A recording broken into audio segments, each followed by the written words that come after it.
and welcome to this episode of The Ed Factor. Today we are here to discuss Dance of Death. Yep, so we've taken a bit of a holiday from the pod booth and we're in the beautiful confines of Andy's sitting room because it's fucking freezing. It's too cold. We usually film this in the roof space of Chris's garage, but it is just it's been snowing and stuff here in Northern Ireland, and it's just too cold. So we're in my house. So there you go. Lovely. But Dance of Death, so the second album, the follow-up to the fantastic Brave New World, the Resurgence, the reunion, whatever you want to call it, the comeback of Bruce and Adrian, an album which you can check the episode out down there, but which we gave a 10 out of 10. 20, a combined score of 20, Andy. Yeah. First one, and I have to say, well deserved. Is that the first album that we have both given a 10 out of 10 to? Is it? So we've both given a few albums 10s, but not the same album? No, not the same album. Interesting. I didn't actually pick up on that. That was our first 20. Our first unanimous 10 out of 10. Unanimous 20. Yeah, first 20. So unanimous 10 out of 10 each. Yep. So we have also then a Rock and Rio episode. Yep. Which our little watch along. A little watch along, which we actually haven't filmed at the time of filming this, but we're releasing it before we release this one. Yeah. So that should be there for you to watch. It's kind of like Back to the Future. Yeah. So we're back in the future, but we're actually in the past. So if you can work all that out, you know Maiden these days, future past. The future past. Yeah, the future past. So Dance of Death. So we're it's released 8th of September 2003, and really this album has a lot to live up to. It's a follow-on from massive shoes to fill. Following up, obviously, all the excitement of Brave New World. As we said in the episode. It's a pivotal, massive album in Maiden's career. I think, before we start on this, that this album's really, really, really important for me. Completely.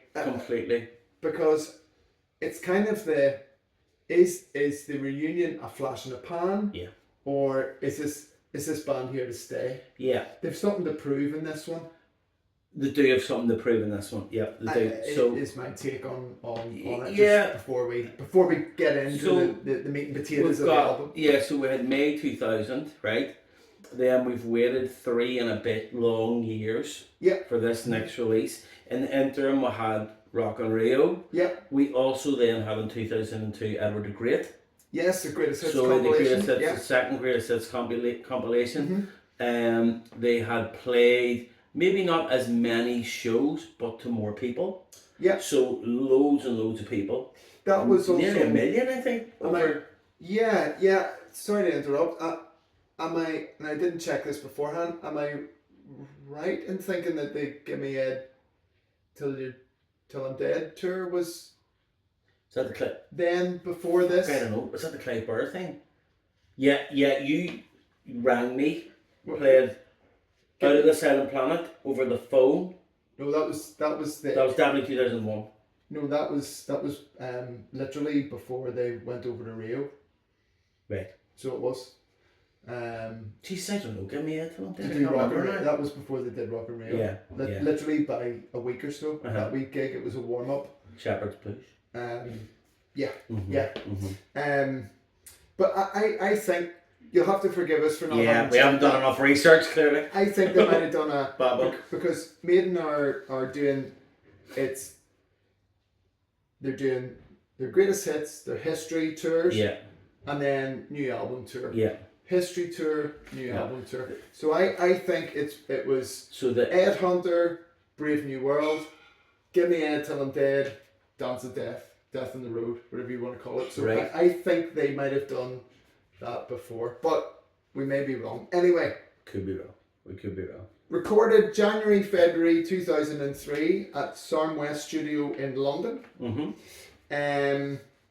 Little known, well, it may not be a little known fact, but this album is the first album that Maiden have recorded on British soil since Number of the Beast. Aside Jersey. Aside from the barnyard stuff. Oh, right. Okay.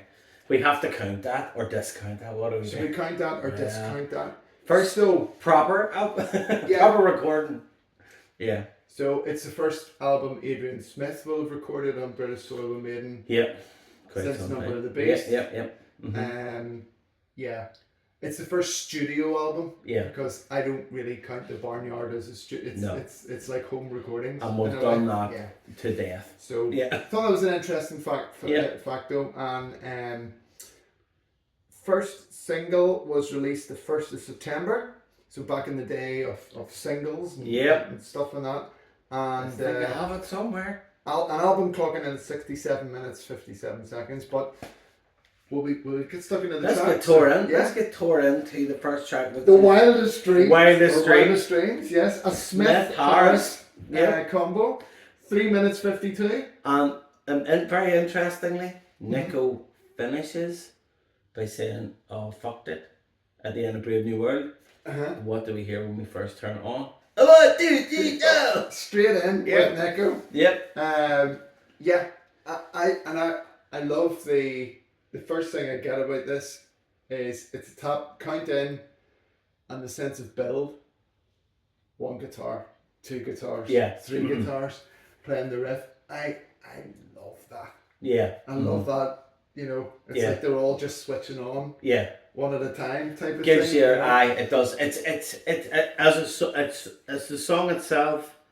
It's video. We'll talk about the video in a minute. Yeah. But the song itself, just a straight ahead rocker. Yep. Pretty much within the vein of. Well, it's not your quintessential Maiden opener. It's more. Interesting. Yeah. I think this is in a way, it's a. The thing about this one is it's full of optimism. Yeah. And it's short and it's simple. It's direct. It's very direct. It's it's probably the most direct. I mean, Future Real was a very direct opener. Okay. You know. Yeah. This is in that kind of vein. It's very direct. Just to take a wee snip there, a wee time out. If you've never watched this before and this is the first episode you've ever seen of The Ed Factor, welcome. We do not discuss in any way. We say, right, we're meeting at this time. We're talking about Dance of Death, nothing else. We don't talk about it prepped between each other. We privately, just in our own time, in between work and stuff. So I think this is going to be quite interesting already. So I'm getting the vibe here. So you think it's an unusual opener? I don't think it's an unusual opener. I think it's a very plain opener. Okay. I think it's a very direct punch of an opener, and I think it's really refreshing because Brave New World's a very complex album. That's fantastic. Yeah. But to just stomp out with a under 4 minute, straight ahead, catchy, optimistic. I mean, the optimism's just bouncing off this. I think the positivity, radio friendly. Yeah, but it's just a vibe of fun. Yeah. It's so good. It's about lyrically, the song's about kind of looking forward. Yeah. About possibly in the context of being a touring musician. Yeah, freedom, being on the road again. Being on the road, maybe having a little moment of low, but then saying to yourself, "How long?" I'm going out on the road again. Fantastic. It's that type of thing. I love that. Sonically, I think it really hits. It's beefy. It's definitely beefy. It's really, this album is beefy. It's really thick sounding. I love that there's a broadness about this. And that really comes across. I think it's got a great. I love the vocal line of the chorus or the verse. Yeah. I love the. I think it's a really cool pre-chorus, and I think the chorus. Yeah. Okay. Yeah. The when I'm feeling down and low. Yeah. It's classic, but really simple, and I think the chorus is very deceptive. It's actually deceptively catchy. Yeah. And it's very simple, and it's a very sing along in a stadium.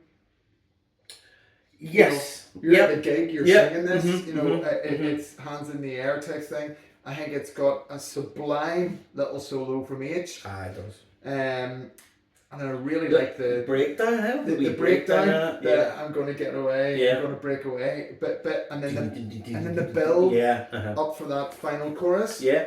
And then Smithy plays this really cool little motif over the chorus, just to pepper it over. And I can nearly sing it to you, but I don't know exactly. Yeah, it's really cool. Right. Yeah. Okay. So that's it. And the final bit I'll say about it is Nico's foot doing a lot more in the last bit. Yeah. And I like it's got a really, really, really tight, simple finish. Yeah. The song, it doesn't fade out. It doesn't. It's din din din din din din din, and it's really tight. Yeah. It's really tight. Okay. So that's it. You're very effusive about that as an opener. I would say it's quite bland. Okay, fair enough. What you're saying about that, what many people would probably say about that, it's not as good as Angel and the Gambler. It's the same type of song. It's way better song than Angel and the Gambler. So it is.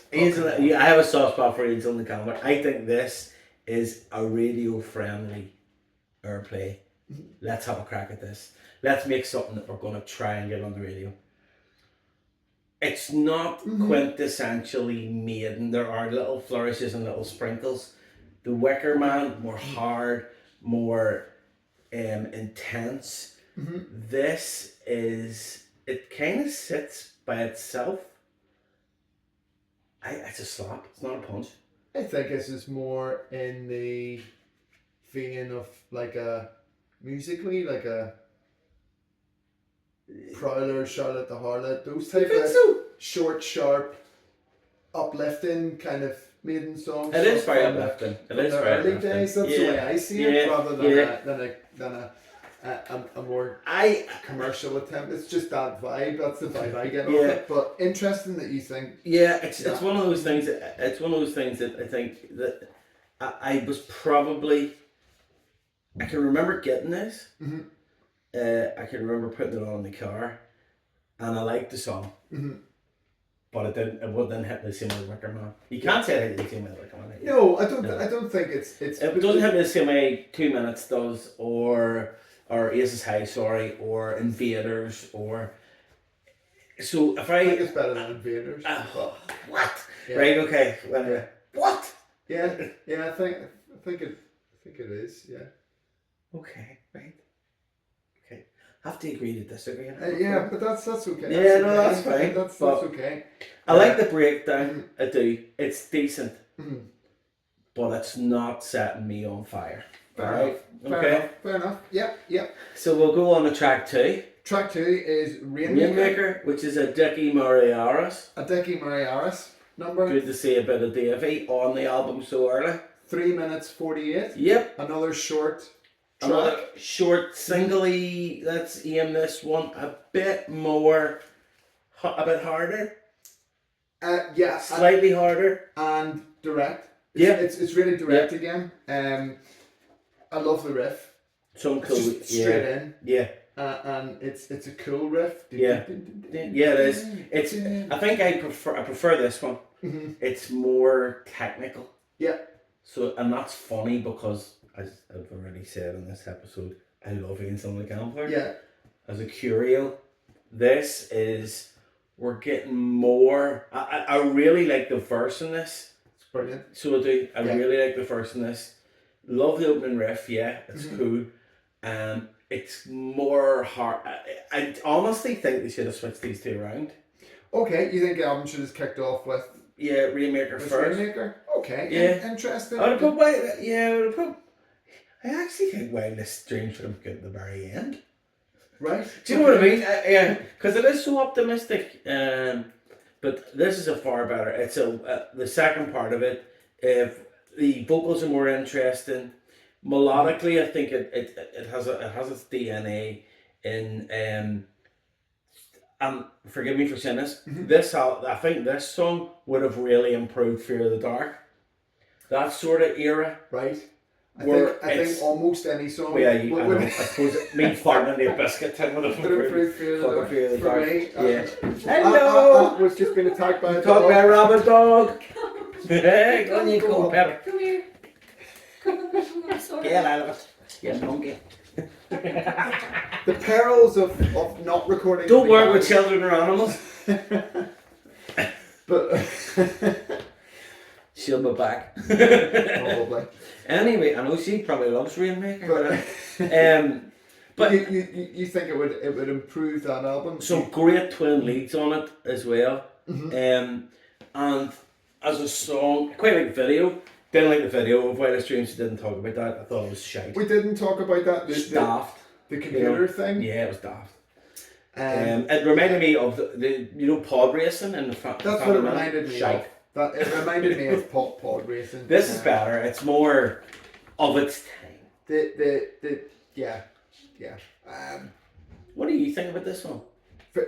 This track, I really like this track. It's a great tune. I think it's a real top quality, short, sharp slice of Maiden. Yep, absolutely. Yep. And so thematically, it's called Rainmaker because the riff made Bruce think of raindrops. That's right. Yeah. Uh-huh. I think his lyrics here are quite vague. There's nothing that explicit or it's not based on anything. Not really. No, it's not. It's kind of vague. I think it's a song about change and rebirth. Yeah. But in a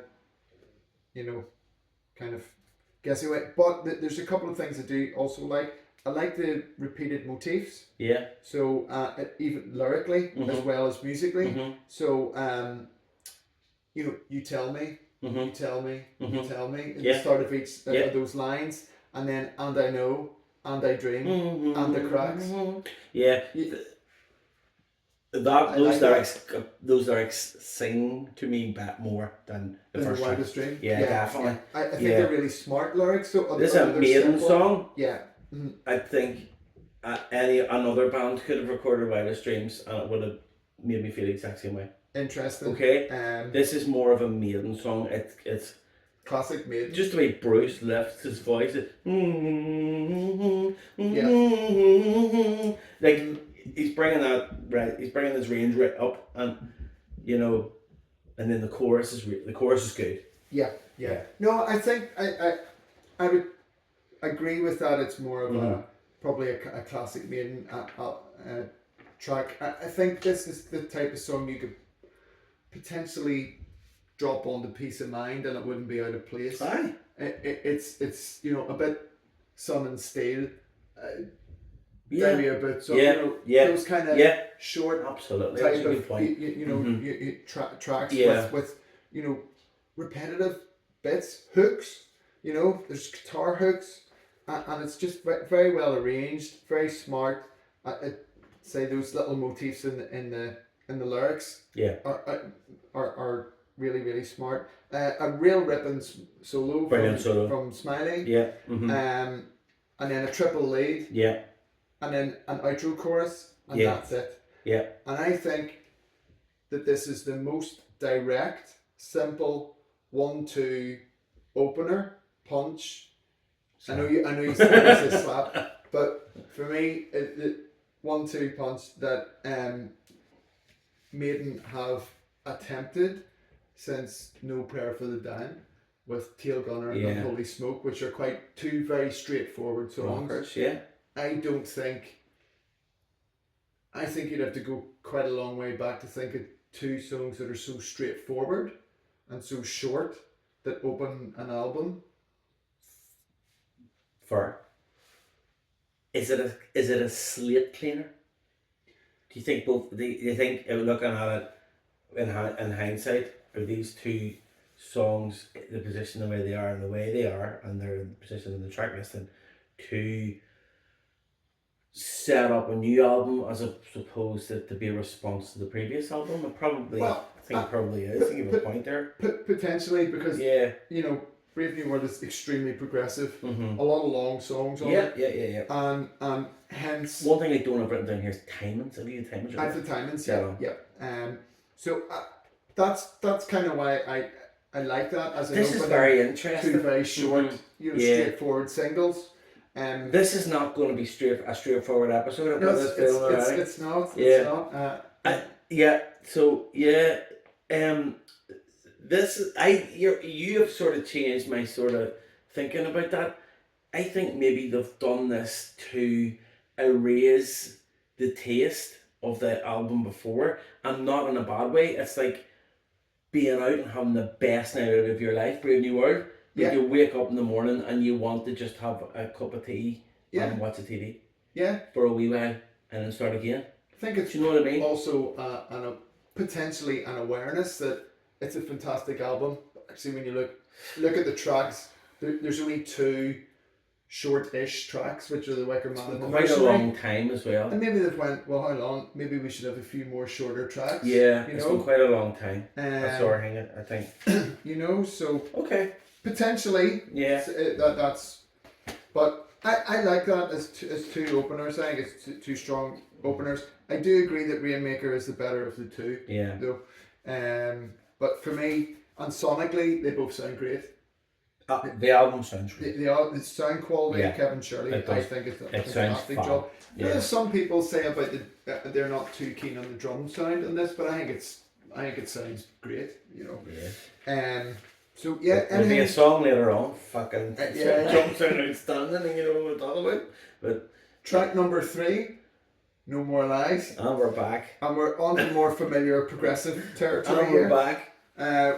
And a Steve Harris first solo writing credit of this literally album. It's about the first 2 bars. I know this is a Steve Harris track. I do not need to know anyone to tell me who's written this song. We're in classic epic classic here. Maiden, classic everything. 7 minutes 21. Perfect, thank you. An epic. Has to be. It's an epic. Has to be. Straight into the little motif, opening riff, which is cool. Lovely. Really nice. And then what you actually get is a first verse that is all quiet. Yeah. It's just all clean guitar and softly sung. But it's the first verse. Building. It's not an intro. It's actually the first verse. Yes, absolutely. The intro is fabulous. Mm-hmm. It's got synths all over it. Very string synths. Strings. Yeah. Yeah. This harks to the good part of Fear of the Dark. Okay. I get that from the beginning of it. You know what I mean? You mean the track or you mean the album? Well, the fucking track. The track. Fear of the Dark. The track. It has that, and it hasn't happened since till now. That sort of ominous feeling. Mm-hmm. It's something's going to build here. Mm-hmm. It's not a overly spooky tale. You know what I mean? No, it's not. But what we've got is, I love the chords as well. There's some really lovely suspended chords get on in there. There is really nice. Just woven in the clean guitars together and stuff. The delay on the vocals as well before the pre-chorus. There's a very lengthy delay. Yeah. Which is cool. Mm-hmm. It's really it's theatre again. It is. And we didn't really have that in Brave New World. A theatre, a pantomime, without being disrespectful and using that word of it. There was nothing really showy. This album's got more theatricals in it, I think, at certain points. It's interesting and really interesting. You should say that. This song, lyrically, for me, and is very much on the territory of Hallowed Be Thy Name. Okay. It's a dying man's thoughts. About mortality. Mm-hmm. So similar theme. I love that you've got that quiet verse. Yeah. And then all of a sudden, slam. Yeah. You get this chorus. It's like an AK-47. Yeah. Yeah. And Bruce sounds amazing at the No More Lies bit, his voice is so powerful. And then they're into the second chorus. And it's more... Or the second verse, sorry. It's surging. And it's surging. Yeah. The big chunky chords and they're going for it. But it's exactly the same as the first verse. I didn't even think about that, and I love this song. I have to say, you probably guessed. Yeah. And I have that single as well, the same as you. That's the No More Lies single. And when I used to play it, I used to listen to this song an awful lot. And I never, until literally I started writing my notes, and I thought, it's essentially the same twice. It's the verse. I always thought of it as an intro. Yeah. I did the same, but it's then the when I was sitting here, I went, though. actually, it's like just the verse, and then the chorus comes out of nowhere. Yeah. And then they just do the second verse, but it's rocked up. Yeah. So, exactly. Yeah. It's like. Where the fuck did that come from? It's brilliant. It's a great tune. It's brilliant. It's a fucking brilliant tune. It really, really, really is. The guitar work in this is fantastic. Yeah. I mean, after the second chorus, it's brilliant. Double lead with chords going in the background. Then they do like a second motif just with one guitar playing it. Yannick in it. Which I think is Yannick. Yeah. And the other two are just chunking chords in the background, and then a third motif, which I think is Yannick as well. And then Dave Murray solo. Yeah. With a very brilliant kick footwork by Nico. Yeah. Yeah. He's giving it that, you know. And then they go to like a straight beat. For an Adrian solo. Yeah. And then a Yannick solo. Yeah, the Yannick solo in particular, I love it. Yeah, you get the three amigos. Yeah. One after another, which you don't get as often as you think you maybe would. Usually it's, most of the time it's either one of them takes a solo or maybe two of them take a solo. They don't, and this isn't a complaint, they don't roll this out every time, otherwise Christ knows how long every song would last. You know, that they go for a solo by all three, but they do in this one. They go for. I think it's cool. You know, and whenever you're listening to it, like, well, and I know we've seen this live, but you just know what Dicky's doing there. Yeah. Just sprinting about the stage, you know what I mean? Yeah. During that wee part, and it's really, really cool. So it is really, really cool. Love that. And they just blow it off in the end. You know, they really push it. You know, there's a real intensity about that. The final guitar lick. Yeah. And Nico's giving it. Yeah. It just sounds really good. They just sound on fire. Yeah. So they do. It's brilliant. This is a high, and then a little high clean point finish. A high point for me now. I love this. It's a brilliant track. Love it. It is a fantastic track. It'd be one of my high raters. Yeah. I think it's absolutely brilliant. And song. Would love to see that sometime again. I'd love them to play this again. It's a. Because it was only played in this tour, wasn't it? Only played in this tour, and it is absolutely brilliant song. So we're back. In my opinion, track 3 is over, and I'm happy again. Yeah. I'm not slightly disappointed. So then we hit track 4. Track 4, So Montsegur. Dickinson Girls Aris. Yeah, at 5 minutes 50. And this is a tour de force. This is metal. This is the attack on this and the aggression. This is the most aggressive I think Maiden have been since Killers. Some of the songs on Killers, which are really aggressive. Yeah. But it's the beefiness of it as well. Yeah. It's just straight in as well. Here we are on our Maiden album, and we're on track 4, and 3 of the songs have just been straight in. Yeah. That's fair enough. Yeah, I never really thought about that. That's no need for intro. No need for intros. Yeah, it's just straight in. I love the slide of the guitar that panned just across straight in. It's a fucking brilliant riff. It's really thrashy. It's a really thrashy song. It's just brilliant. For me, it's funny you say thrashy. For me, again, this song, if you're going to put it in any other album, it's on Peace of Mind. Right. Or Killers maybe, but it wouldn't sound as thick. No. Peace of Mind's the beefy album for me, and it's brilliant. This is straight in. Do you know? Yeah, I love it. It's great. It is full on. It's full throttle. It's full throttle. Do you know what I'd love to see? Ronnie James Dio singing that. It'd be great. It's like a Dio song. It's like he would be brilliant at singing that as well. Like a duet. Of course. A duet. You know what I mean? Yeah.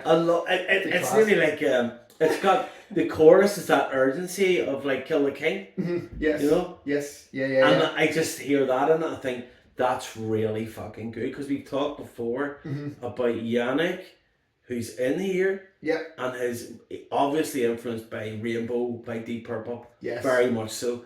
And this is definitely got a soup song of Dio. Yeah. Yeah, it's fucking cool. That's a fair point, definitely. It's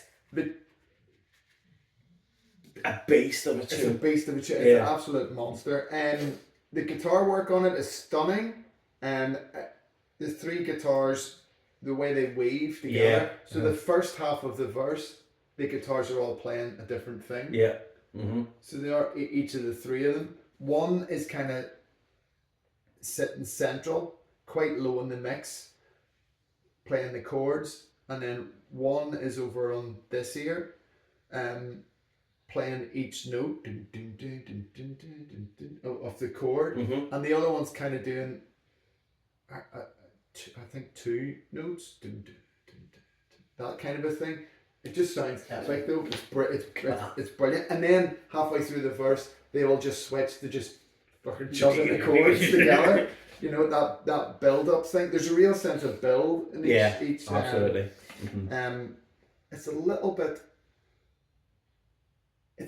There's a touch of Canvas with Wedding off this as well. I think the King and Crimson. Super cool. Is the song I was super cool. Never would have thought about that, but had you not said that? It's so heavy. Totally, it's got a bit of that about it. And totally. The chorus is ridiculous. I think it's fun. It's class. I mean, fantastically. Yeah, ridiculous. It's class. It's in two parts as well. We've got your Dio part, we'll call it. Right? But it's the next bit that just takes me to the fire. It goes.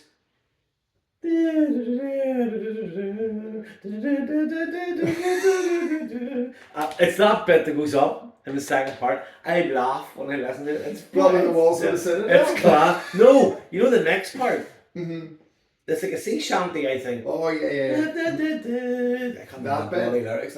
Yes. It's so fun. Blood on the walls of the citadel. Class. I know the bit you.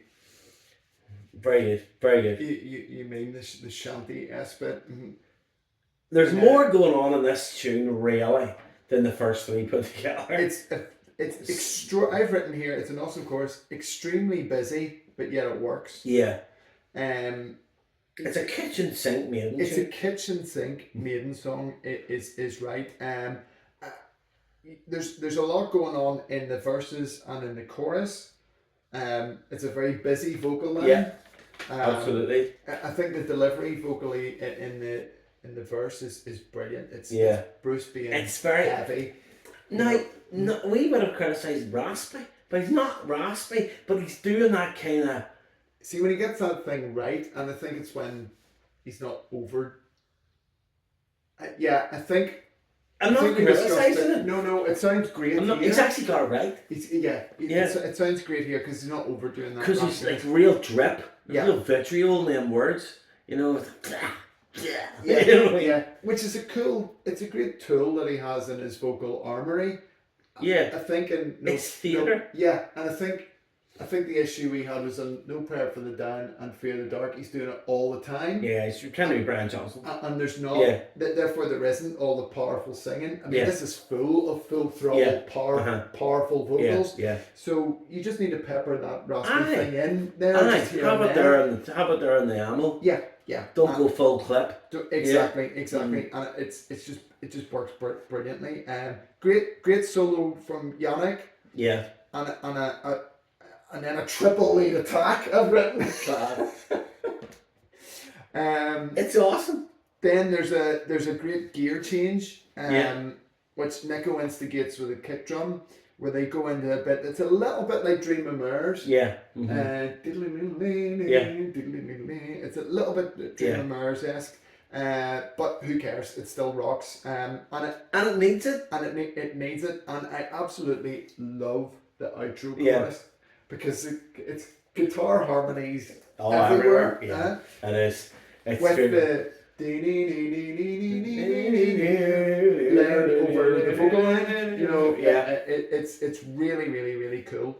And you know, it's fucking as you said, it's Maiden on steroids. Yeah, what you want is a guitar extravaganza. Yeah, and this is you want this is it. You want fucking 4th of July bonfire night, explosive fireworks, and you've got it. And you've got it. You've got it there. And I think this track in that is one of the most guitar centric songs that they've done since some of the stuff maybe on Power Slave, which is you know, guitar lines are everywhere, like Flash of the Blade, and you know, right. Interesting. I really never thought of it. Where there's triple leads with others, you know, other stuff going on in the background. Maybe, you know, 4 or 5 guitars going there's on. 9 people playing the changes. At times, you know. Yeah. And they did that in some of the tracks on Power Slave. Yeah. Maybe reined it back a wee bit since this very busy track, but in a good way. That's class. I think it's knockout song. It's a brilliant song. It's a monster of a track. It No More Lies are just cracking. Yeah, cracking. They really are. Agreed. Literally, you could have farting in a biscuit tin for the rest of the album and you still say it was good. Yeah, good album. Because those tracks have delivered so much. Yeah. Next track. Dance of Death. Dance of Death, man. A Gers Harris. 8 minutes 36 seconds. Fucking love this song. It is fantastic. I love this song as well. It is. With three slices of absolute gold, one after the other. Yeah. It's I love the kind of almost medieval lute sounding intro. It's a little bit Stonehenge. That's just what I was gonna say. A wee tiny bit. But pull back from that, Andy. Mm-hmm. It also has shades of this, to me, of Number of the Beast. Yes, I have. So you would never turn around and say it was Stonehenge, Number of the Beast, but this definitely has shades of Number of the Beast. Meaning wise, it's a bit Number of the Beast. Oh, that's weird. I've heard that too. Yeah. Shades of Number of the Beast. Bruce paints a great picture. Yeah. You know what I mean? This is Steve, I think, lyrically. If that's what you mean, it's like the dream aspect of it. Yeah, Number of the Beast, like a dream. This has that vibe about it. But no more. Yeah, all that. I was rambling, enjoying the bright moonlight, all that stuff. You know, we haven't had that in the guts of 20 years, if you think about it. Yeah.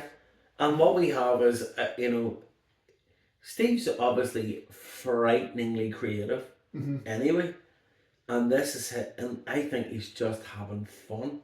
It's nearly like they've taken, it's like he's had these shackles around him for years, being the leader of the band, the Blaze era, keeping the band going, the personal issues and stuff like that.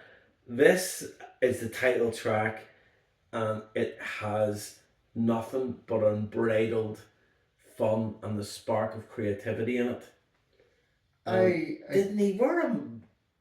What he had something when you were playing this live. Yeah. So he wore like a masquerade type thing and a cape. That's right. Yeah. Yes, that's right. There's that element again. Yes. Power Slave. Yes. Theatre, the drama. Yeah, I never put this and Power Slave together, but that's about the third time you've said something about Power Slave. Yeah.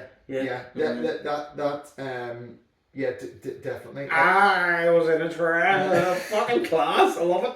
There's also something quite funny. We went to see this. Are we going to do Death in the Road, by the way? Or if you want that, no problem. Yeah, we'll maybe see if that for them. There's a story about Dublin when they played Dance to Death. Yeah. Don't know if you remember. It might have been blocked. Can't remember. We'll save it for that because it is a live album. Yeah. So we'll do that as an episode, yeah. Yeah, well, I thought that live stories would come with the live albums right now. Yeah. Cool. So we'll do that. So, but yeah, the I think the vocal here is outstanding. Yeah. It's just brilliant. It's just a fantastic, dramatic storytelling, as you put it. But there's real power in his voice here. It's lines like "all had death in their eyes" and stuff. It's so powerful. And then the song takes a turn. Yeah. From that kind of odd intro about being in the Everglades and all that stuff. It then goes. Stonehenge. Girls, it's gotta be girls. And he's dancing. Girls. Yeah. Apparently, he's dancing. Yannick said it's inspired by Ingmar Bergman's The Seventh Seal, where all the figures on the horizon were doing a jig, which is called the Dance of Death. Okay. But lyrically, the song doesn't seem to be connected to that. I think he meant musically. Okay. So, but yeah, it's an odd song musically, but the lyrics fit the oddness. Yeah. With that kind of strange story about being down in the Everglades and then something rushes you from the trees and takes you off to do a dance with the dead and some kind of a weird thing, and the kind of nightmare thing does kind of come into it towards the end when you're lying asleep and you're lying in your bed, all that kind of stuff. It's philharmonic as fuck. Yeah, and that's the lyric, the vocal line mimicking the guitar line. Yep. But then when Bruce lets go, he really pushes his voice in parts of this, I think. Yeah, that's brilliant. We're getting that really high pitch. Yeah. Yeah. It sounded like a cat, but it's not really Bruce Dickinson. There's an It's a brilliant song. Yeah. There's an interesting line on it as well. You said about you felt this song was. Steve Harris says, "Do you mean he was back to doing what he did best?" I think he felt in the 80s? I think he felt he could. Yeah. Again, rather than writing about emotions and all that kind of stuff. And I think he didn't give a fuck.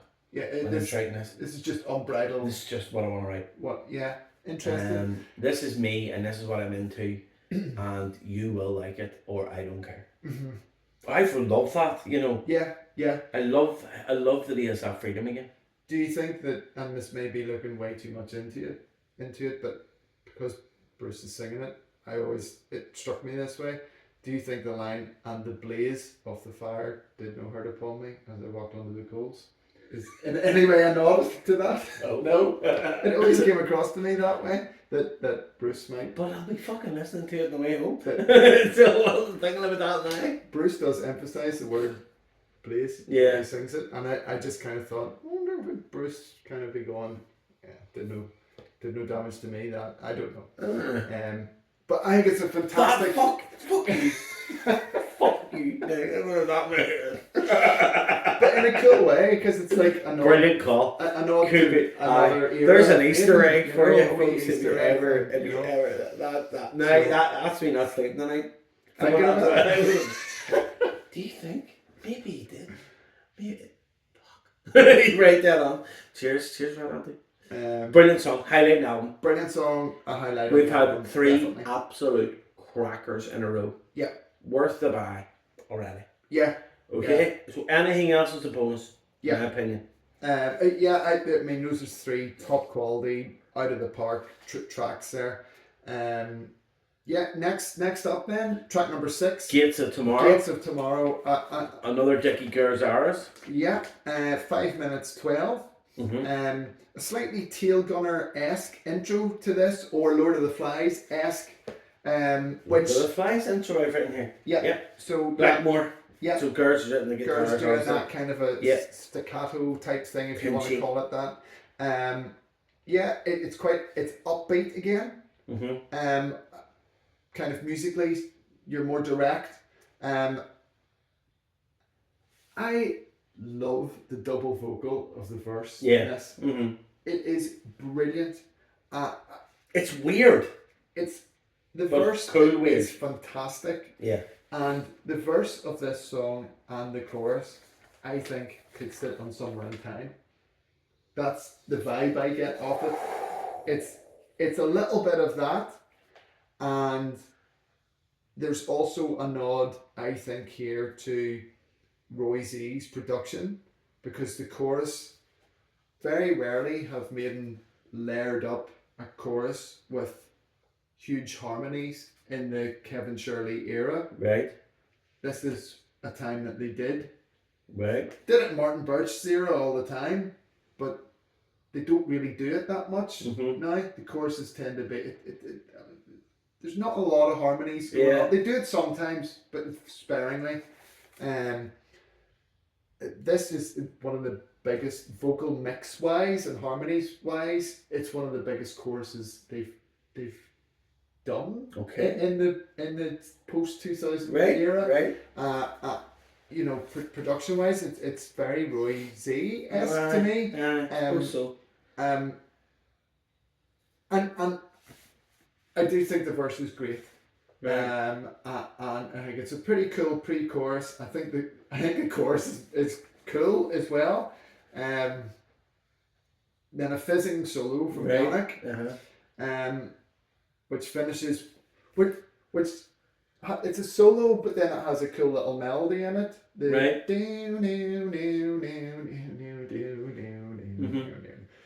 and then it goes into a blistering barrage of notes. So it's an interesting solo, I think. And I also think it's quite interesting that the verse is only in the song once. The rest of the song is the pre-chorus and chorus vocally. That double vocal verse, there's only one verse. Yeah. Which is strange. It's only one voice. And I kind of like how it finishes. It's quite direct as well. So there's a lot of really good parts in this song. I feel my criticism of it would be that it probably outstays as well a wee bit. Yeah. I feel if they pushed this into a more like a 4 minute, three another single length, single length, I think we'd be talking about an absolute cracker. Yeah, would you? So I think it's a really good track. But it's just a little bit, about a minute too long. Yeah. For me. So that's my thoughts on it. I don't have an awful lot to say about this song. Okay. I don't particularly think it does much for the album. Okay. The intro's cool. It's too long. Yeah. I like the dual track lyrics, and I like the guitar follows those as well. But I think this is very much an X Factor type of tune. Really? It gives me that kind of vibe. Oh God. No. Yeah. This would have made the X Factor a way better album. Yeah, well, I'm surprised you said that. Well, it would have made it a far better album. I would go as far as to say it would be one of the songs that I find a wee tiny bit forgettable. Okay, fair enough. Compared to what we just had. I don't know. You need a cleanser. Yeah, it is more of a straight ahead. And I like the beat. The intro's cool. I always love it when Yannick starts pulling them strings, and I love it the bit. That's interesting. Yeah. That's where it ends for me. Do you not think it's far too positive and upbeat to be? That's what I mean. It would make that better. Yeah. Or maybe not. I've actually written in X Factor Virtual 11 territory. Okay. It's that era. It would have improved any of those two albums. That's what I think. Okay. Interesting. This album, and I know we're going to be quite divisive splitting this album. This is where we've had a massive high here, and now I'm thinking to myself, I want more of the same. I want more of the same. I don't want something different. And that's just my own personal opinion on it. But I don't really want. I skip this track. Okay. It's a skipper for me. Okay. I love that. I always have to hear that double vocal. Yeah. I love it. I can't believe you think it should be in Somewhere in Time. But yeah, I think it's got that vibe to it. There's a what do you call it? Yeah, for me it doesn't sit with the stripped downness of the Blaze era, those albums at all. This song is full of, it's big. You could all those layered voices and layered harmonies and all. There's a pomposity about it that a lot of the Somewhere in Time songs have. Okay. I think that's where I think it sits with that. Almost like it should be ridiculous. It shouldn't work, but it does. Okay. Like Deja Vu and those type of tracks. You know, it's like it shouldn't work, but it does. Yeah. Interesting. Quite different thoughts on that. What about the next one? I was just going to say, lyrically, I've absolutely no idea what it's about. Yeah. So I have no idea, really. Something about looking into the future or something, I don't know. But yeah, next track. Nico's first and only writing credit. And he wrote it himself. Everything crowned. It's a Nico Smith Dickey effort. Yeah. At 5 minutes and 4 seconds. Okay. New Frontier. Yeah. This is so. Okay, so the song is about cloning. Yeah. So Nico's got certain religious beliefs. He's a born again Christian, and I think this leads into that. Yeah. So it does. Mm-hmm.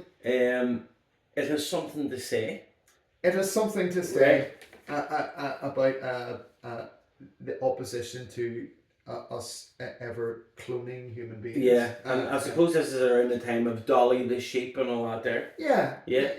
I'm not sure when Dolly the sheep was. I think it was about 2002 or something like that. So right, cool. So that would be why it's right. So an interesting topic. How a sheep could influence an industry. This is. I like this song because it's got a lot of Smith on it. It's a very good bit of Smith into it. I like the chorus, like a riff. I like the breakdown, and I like Davy's lead.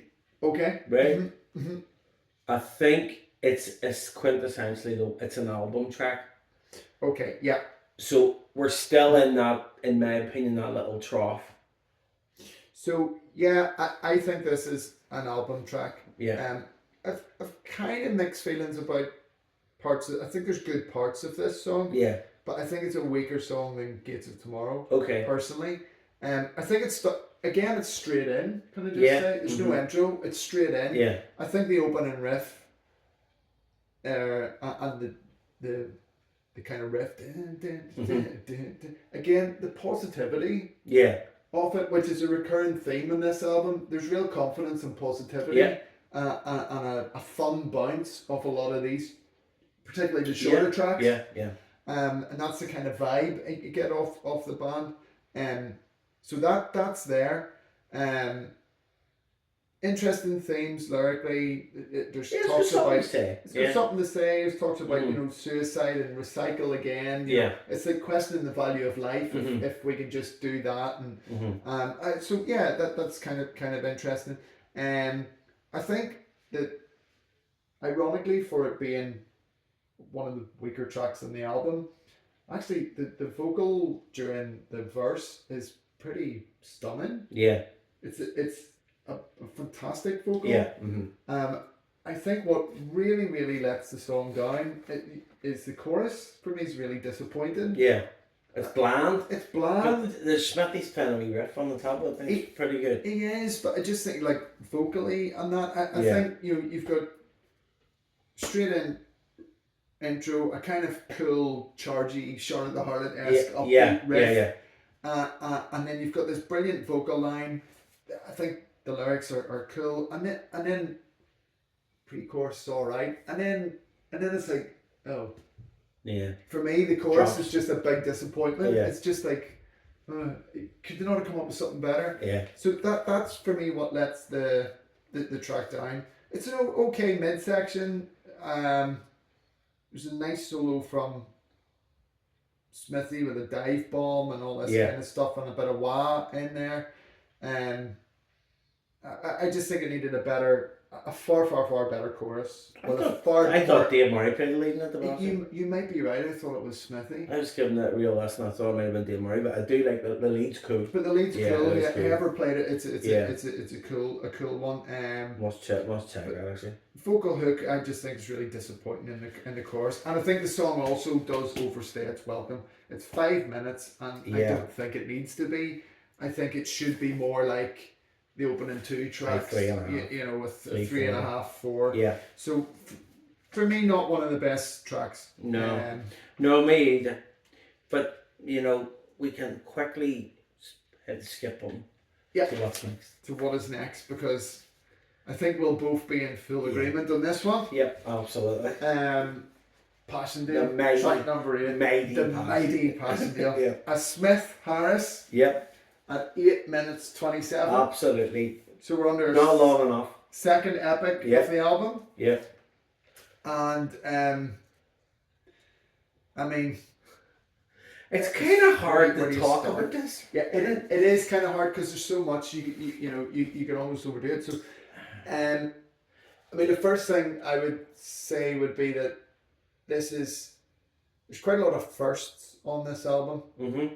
So we just said Nichols wrote his first song. Yep. First in a long time recorded in England. Yeah. Properly.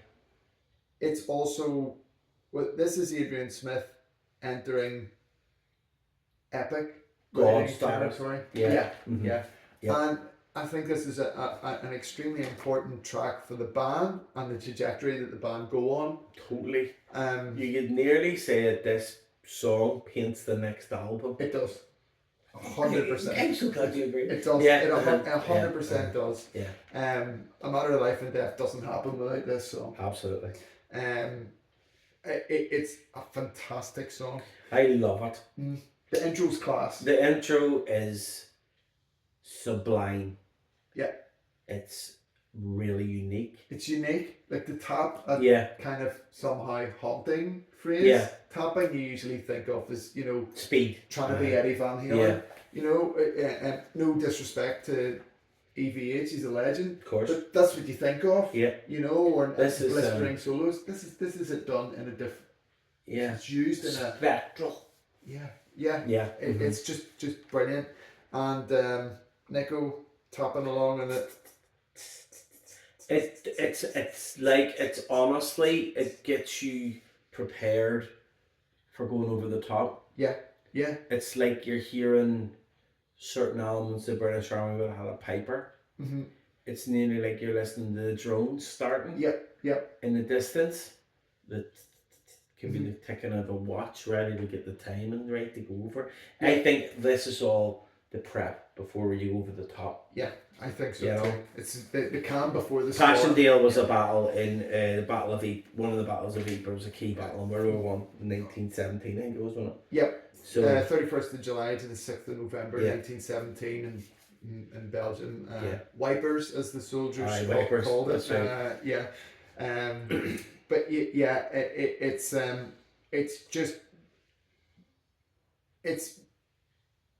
I think fair to say this is right up there with their best epics. I think this is more epic than Rime of the Ancient Mariner. It's right up there with it, and because of the weight of the subject matter, it gives it more validity or something. There's something this has been written, whether by accident or by design, that you can have a full orchestra behind you doing it. The orchestral nods in it are done so subtly but brilliantly, as are the battle sounds. See, I think I love that. Like it's a cinema. Yeah, it is. Or it's an opera. It is. It really is. It's the first time they've done it to that scale. Yeah. Where you can say an opera could take it and all the different constituent parts of an opera could play it. Yeah. And you would be going, this sounds fucking amazing. Yeah. And it's a Maiden song. And it's a Maiden song. I think maybe where it's the validity of the subject matter, but also because of what it's about. And the way it was, so Adrian had decided it was going to be about Passendale. He had went to the library and done a bit of research, decided that's what he wanted this to be about. He'd written some lyrics and some lines and stuff, and then took it to Steve and went, right, I've got this piece of music. I've I want it to be about this. Here's some lines. And Steve took that and then rolled the sleeves up and did the I suppose. I actually find it hard to talk about this song. It's so good. It's so good. And the thing is, the a lot of Maiden's epics, you could listen to it and it's not maybe entirely obvious what they're about. But this, it's so obvious. Oh yeah. It paints its picture. You don't need to go and find out. You just mentioned Rhyme of the Ancient Mariner. Yeah. Well, if you don't know what that's about, if you listen to it and you had no idea, you still wouldn't know. 13 minutes later, you have to. Unless you're told or you learn it, you Google it, or unless you have that background knowledge, it doesn't make sense. Yeah. It does when you know what the source material is. Then it does fine. Stuff like Power Slave doesn't really make sense unless you go and think about it or you kind of dig into it a bit. So many epics are like that, but this is different. So if you didn't know, you would know. So it's simple. It's simple. Yet it's epic. And you just it's about a war. Yeah. It's about World War One or whatever. It's so easy. So I bet somebody's made a brilliant video for this on YouTube, I bet you there probably is. Yeah, I must go and have a look at that song. The production is amazing. Fantastic. It's just sonically, it's a tour de force. It really is. And it's actually more sonically impressive than anything on Brave New World, I think. Yeah, I agree. Yeah. And that's saying something because there's tracks like Blood Brothers are fantastic sonically, and but this is considering there's so much going on and then the explosions, I don't know the whistling of bullets, and all that. I don't know if there's anything been as sonically impressive since. This is right up there. Yeah. Like it really is. It's 10 out of 10 Maiden. Yeah. It's just it's a special epic. Yeah. It's a track that absolutely towers over this entire album. Totally it is the best song on the album, and that's no disrespect to the album, and we'll get to that. We'll get to that. But this song is without doubt the peak. A classic. For me, because of the subject matter, because of the musicality, the complexity, yet the storytelling, the vocal performance, Guitar work is superb as well. And it's like the simple stuff, the building blocks, the leads are class. Yeah. Really effective use of the synths. Yeah. Throughout the song. Yeah.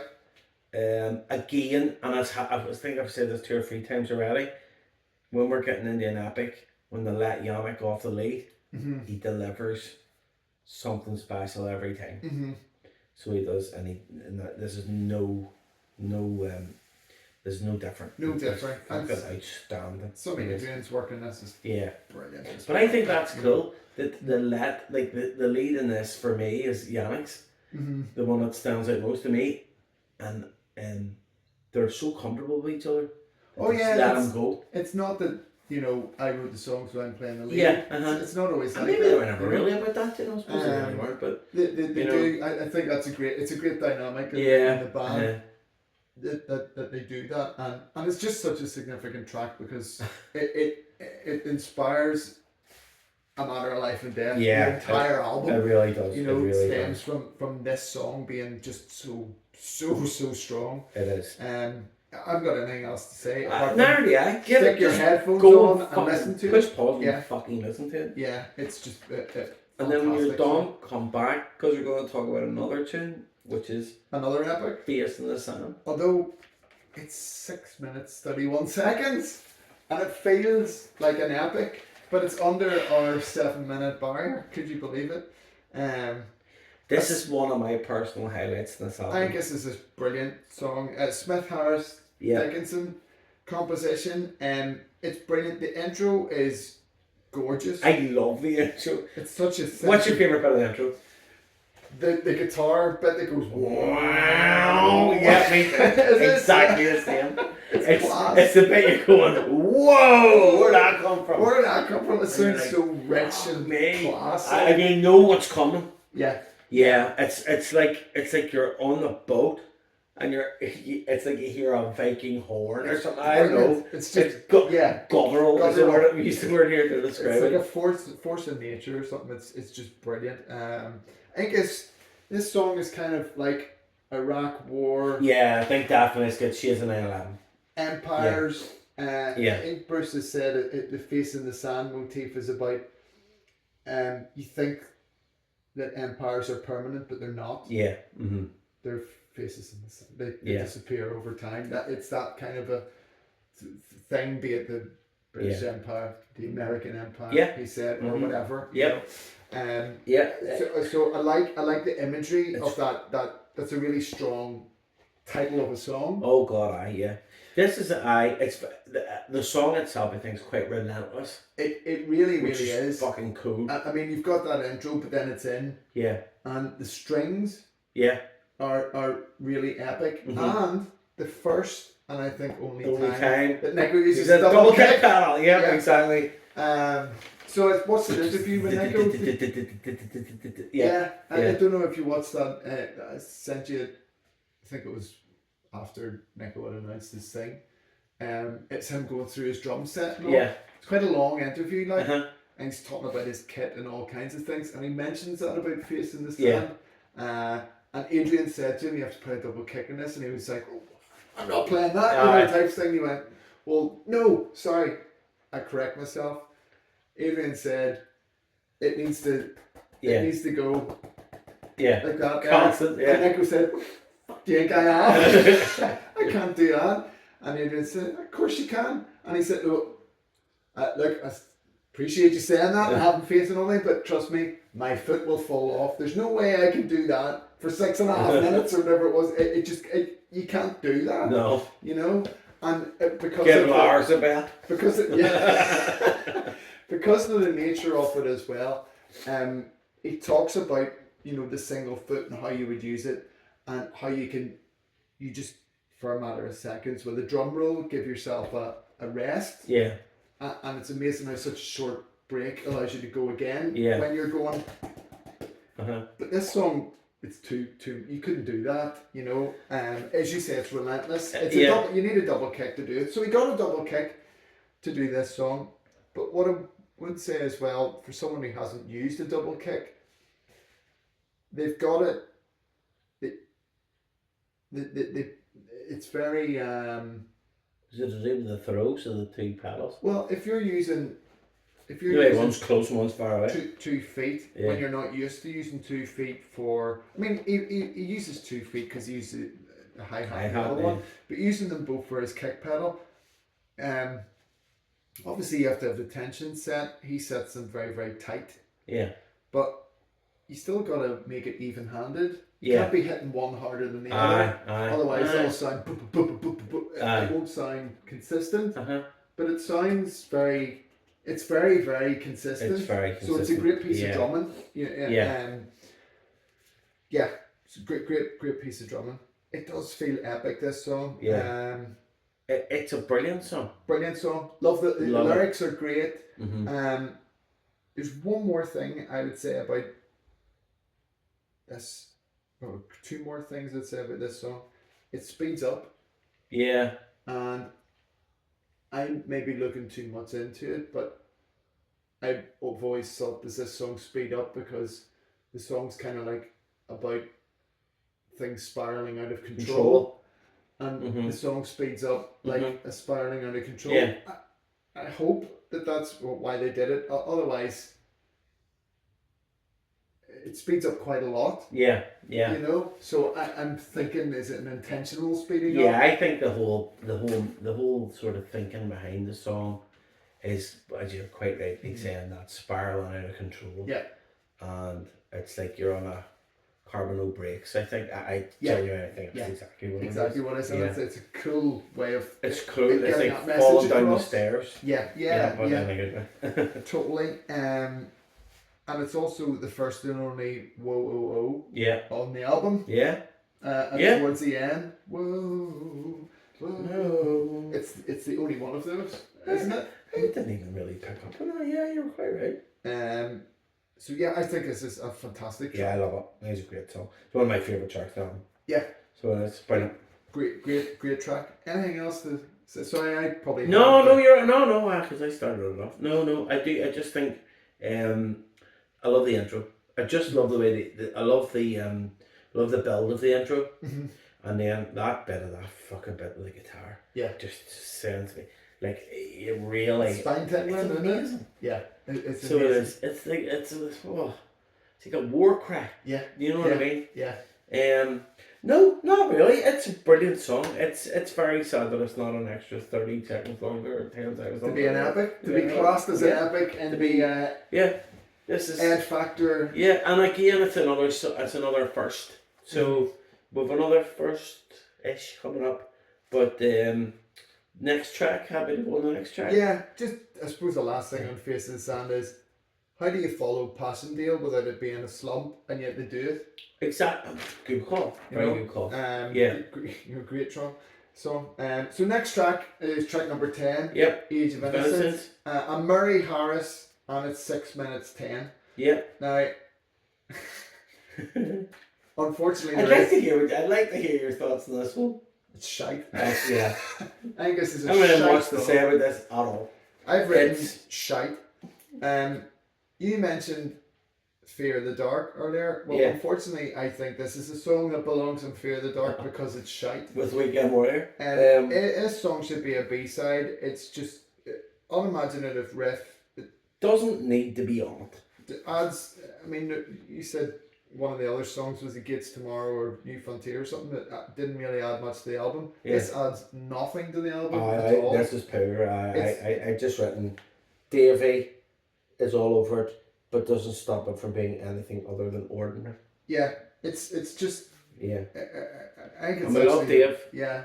We do, but you know this is shite. It's a shite song, yeah. Sorry for anyone that likes it, but I just don't get this at all. Yeah. When I say it belongs in Fear of the Dark, what I mean is, for me, it's pedestrian and it's riffage, and the chorus is weak. And I also think, actually, lyrically, they're back onto the kind of social commentary kind of stuff that we had on Fear of the Dark. That we had on Fear of the Dark that really was just not really, in my opinion, and this is all just my opinion and Chris's opinion. It's not really what you want Iron Maiden to be singing about. Now, I know that probably Facing the Sound is the right way to do it. Facing the Sound's the right way to do it. It's more ethereal and grand and timeless. Yeah. Because it could also be about, there's a history element there. This isn't. There's nothing historic. It's just shit. Is the only way to put it. And if you compare it to the previous track, which was 6.5 minutes, and yet it flies by, and this song it's a skipper drags, and there's also an awful spoken bit. It's just, I don't know what they're trying to do. Like childhood's end. Yeah, or whatever you call it. Oh, shite. Yeah. Right, skip. Really annoying. Skip. Last track. Last track is Journeyman. And as you said, first. This is another first. Yep. It's the first fully acoustic Iron Maiden song. The first, and in the recording of this, they had to go and rent acoustics. Pretty bad. They didn't have any with them. They had to go and fucking rent them. That's class. Which I find absolutely hilarious. This fucking army of guitars and yet none of them are acoustics. Brilliant. Smith, Harris, Dickinson, 7 minutes 6 seconds, and the three amigos had to go and hire acoustic guitars. Christ. Brilliant. This song right now, for Cards on the Table, I quite like this song. Yeah. I like it. It's a weird way to end the album, I think, though. But it's fuck. What am I talking about? It's weird, but in many ways, it's the perfect way to end the album. Yeah, I kind of agree. I think it is a weird way to finish the album. I agree.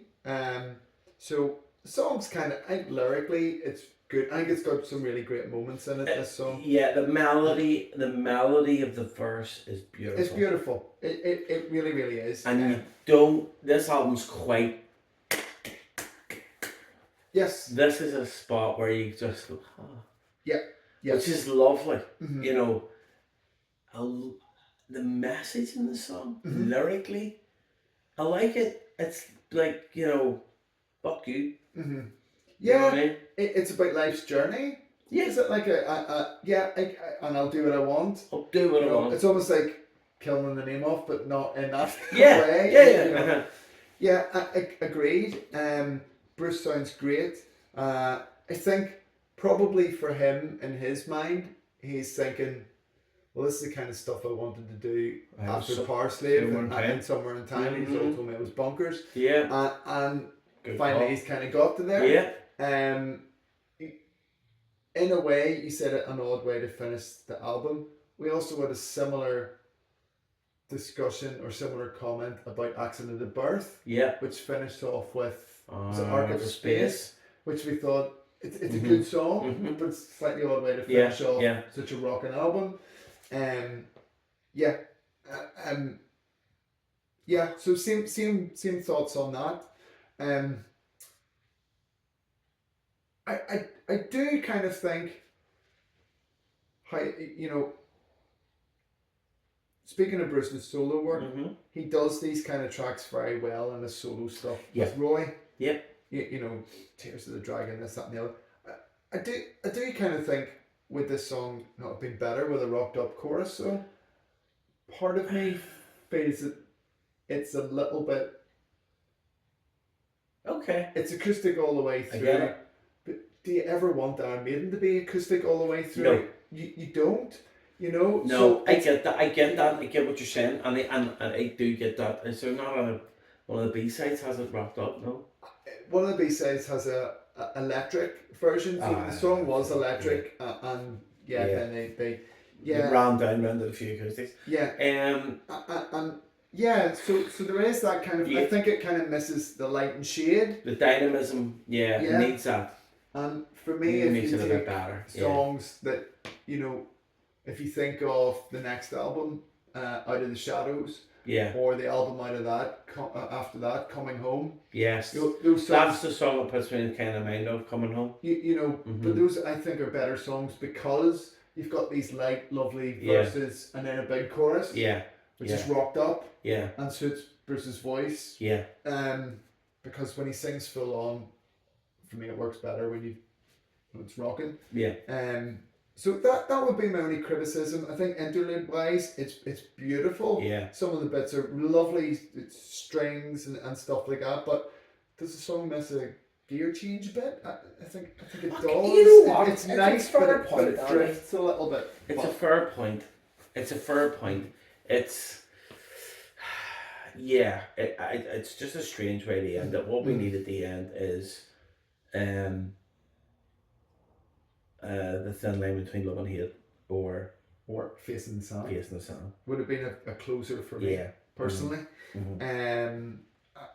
I think so. Yeah. So I think they've probably got a little bit sucked into this is a first. We're going to do an acoustic song. We're going to make it acoustic and do strings the whole way through. And I get that they're trying stuff, you know. Did they do this live? Yes, they did. I thought they did it live. They do. Yeah. They do play this live. I do like the chorus is just a blatant makes no excuses for being a big sing along. Yeah. You know, and it's like a pub sing along tune though. Yeah. Yeah. I mean, don't get me wrong. I'm not saying it's a bad song. I know you're not. I know you're not. I quite like it. Yeah, I do quite like it, but I just think I just think it could have been more dynamic. It could have been more dynamic. Yeah. And it didn't have to. It's almost acoustic all the way through, just for the sake of them being different, to do something different or try something new. I also would question: does it need to be 7 minutes long?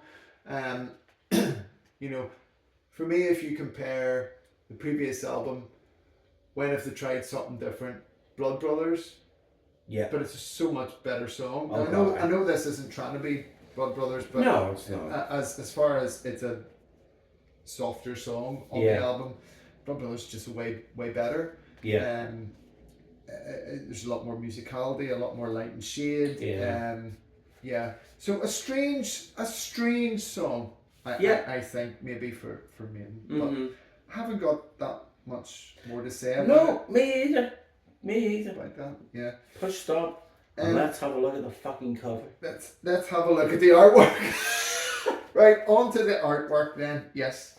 Now, fair to say, probably the most controversial piece of art. Fair to say, it's the shitest album cover. Yeah. That we have. It's the shitest album cover. It's worse than. Well, I'll not go into the other ones. I think it stands. It stands alone. It stands alone. It stands alone. Being complete dump. You had this out for a reason. If it had been like that would have been fine. That's the original concept. More like the original concept. That is the original concept. As Dave Patchett, isn't it, the guy that designed it, and then took his name off the credits. That was the story, wasn't it? That he had it. I think it was maybe red with some hooded monks or something in the background, and he was stood on the death weighted thing, which is just in the background behind him there. But that was the Eddie, which I think they put on like the tour program and stuff like that. Looks cool. Yeah. Looks fine. Looks cool. Pretty generic, but But there wouldn't have been that many complaints about that. Absolutely not. It's the fucking Ally McBeal babies that are not going to, or sex dolls, they call them. They start. So there's a couple of different stories about this. So one story is that management decided, as in Rod and that, and potentially Steve, I suppose, because nothing would be done without Steve, would it?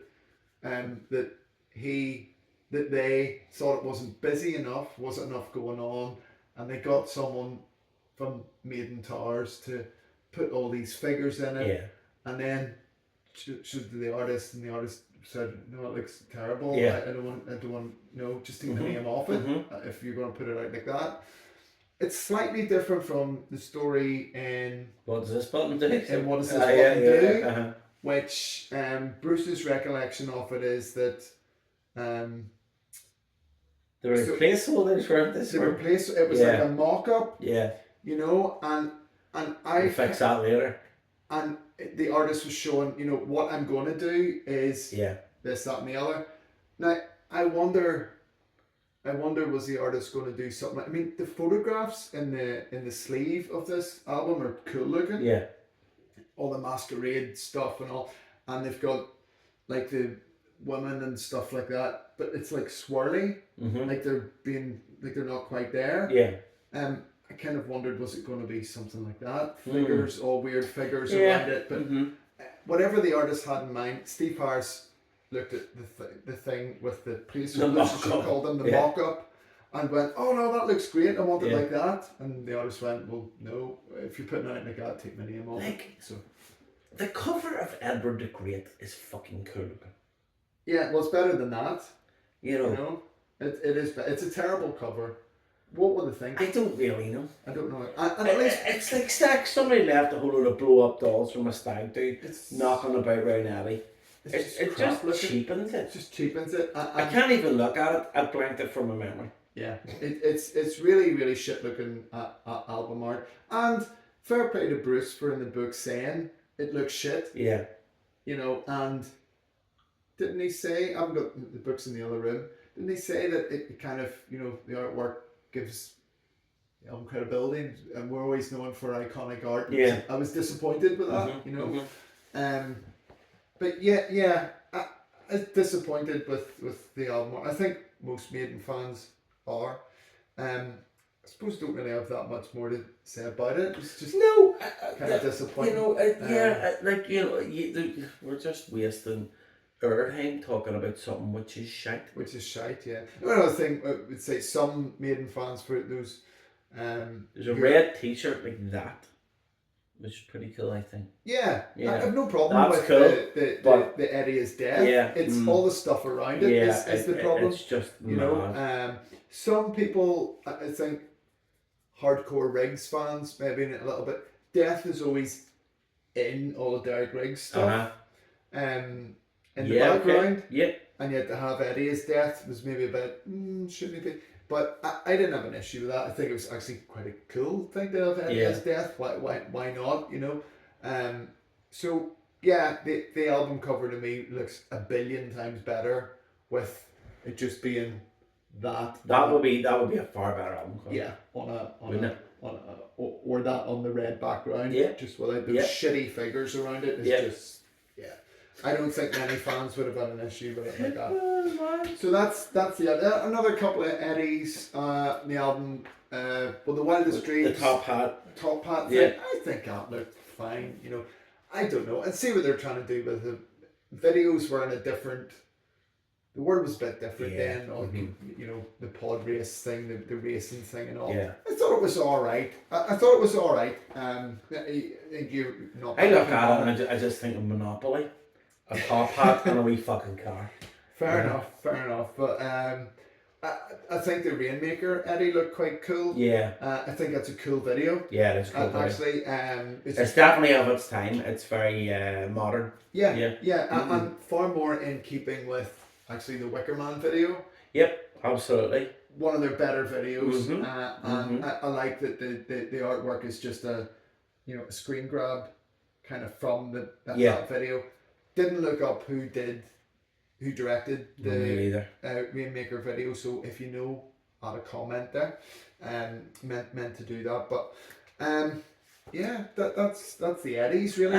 There is no more. There's Eddies. nothing more really to say. That particular box set there has a really nice sweat on. Yeah, this is the No More Lies tour thing. So Dance of Death Souvenir EP.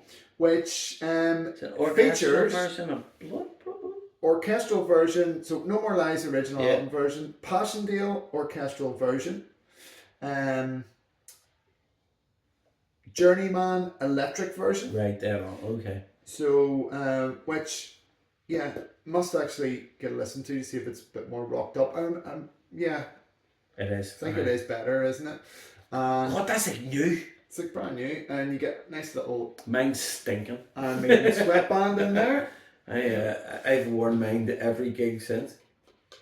Mine's kind of brown. This is something we should probably do more often. Is have maybe the physical. Some material culture from the releases. There's the disc with Death Eddie on it, which again that kind of shows you. Even by itself, that would you could have won. That would have been quite a cool cover. Yeah, it would have been. Is there like a wee program souvenir and there's a wee booklet here as well. So, just to about the tour, isn't it? So that about the Dance of Death tour and stuff like that. It's cool. Yeah, and some band shots and that kind of stuff there. Lovely. Some band shots. Tour stuff with the kind of Death Whale. H and Nico quite prominent there. And a nice little band photo there on the back. So put that in there in case I don't get So that was a nice little bonus after the that was cool. A strictly limited edition EP. So and a great track to release is that as well. As a single. As a kind of EP single. So the only other thing, just looking at the back of that there before we go on to album ratings, was a little curio about Passchendaele is why did they misspell Passchendaele? I have no idea. Either do I. Can't figure it out. It's not how Passchendaele's spelled. Is it the English spelling of it? I don't know. There's no H in it. No, Passendale's spelled in quite an odd way. Right. Well, I have no idea. It's but there's a couple of different. I can't see it spelled anywhere the way Maiden is spelled it, so I don't know. Anyway, anyone knows the answer to that, let us know. Etymology and Maiden. Because it's Daele at the end or something. Oh, fair, great. Okay. So I don't know. Anyway, scores? Album ratings. Yes. Okay. Yes. Will I go first or you go first? You went first last time, I'm going to go first. You go first this time. So, this album, to me, you and I feel differently about this album. Mm-hmm. I know that already. But do you? Yeah. I can't wait to hear what you feel. What you're scoring it? Right, well, I'll tell you the score first. I'm giving it a 7.5. Right, okay. Okay. Right?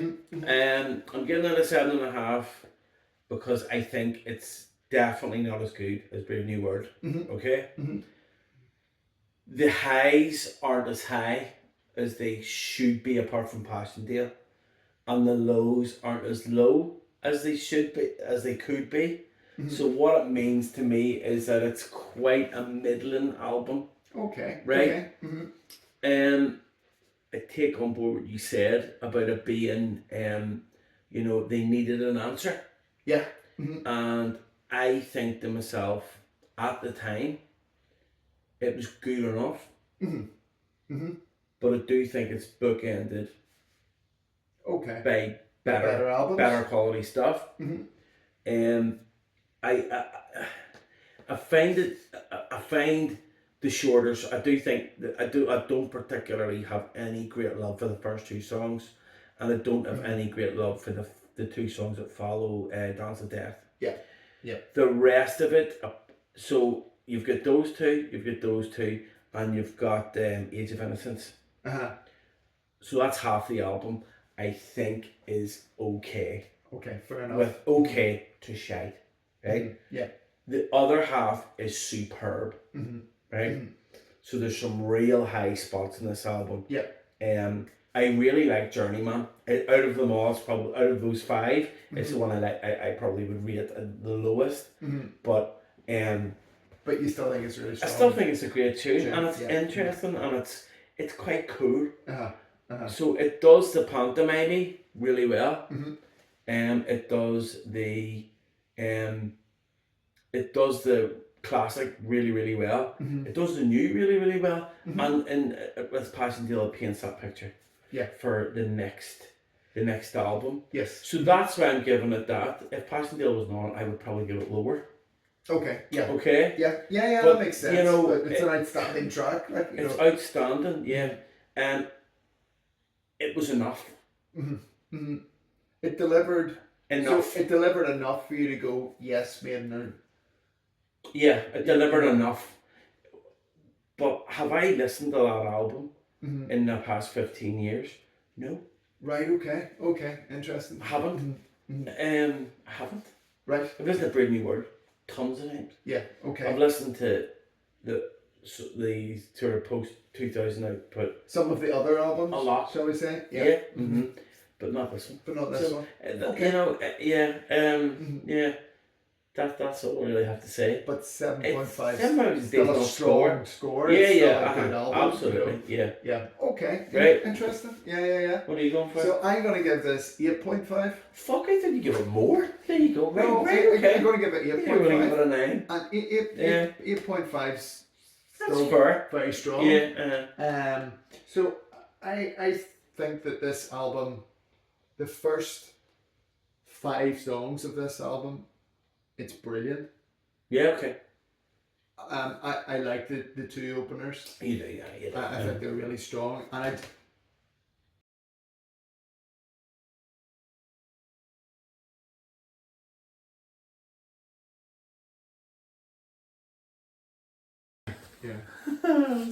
slight technical difficulties there. So I'll go from where was it? You talking about the first 5. You're talking about the first 5 tunes. Will you be able to get that from that, or will I just do that? Probably First 5 tunes in this album are knockout. Yeah. Okay. It's full throttle. I love the 2 openers. I think it sounds like a band that are really confident. They've done Brave New World. And they're feeding off the confidence of that. Yeah, absolutely. Production-wise, it's big, powerful.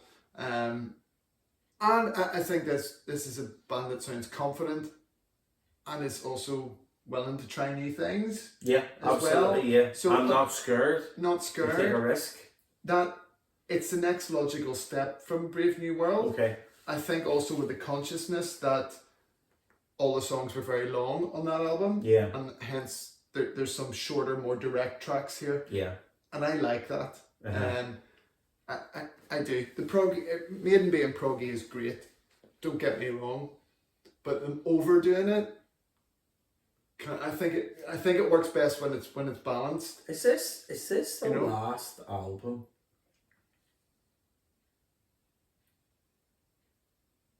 This is the last album that delivers like a 1-2 punch. Like that? From what I'm thinking. Yeah, I mean... You know that, we've talked about that for years now, the sort of classic.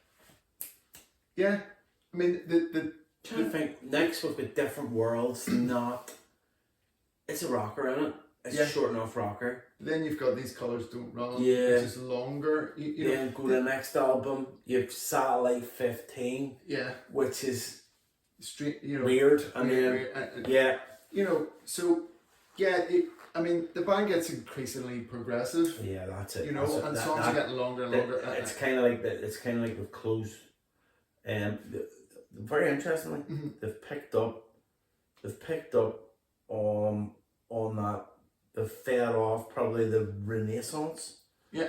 And also, like we talked about in the Brave New World episode, the influence that they had on the second generation.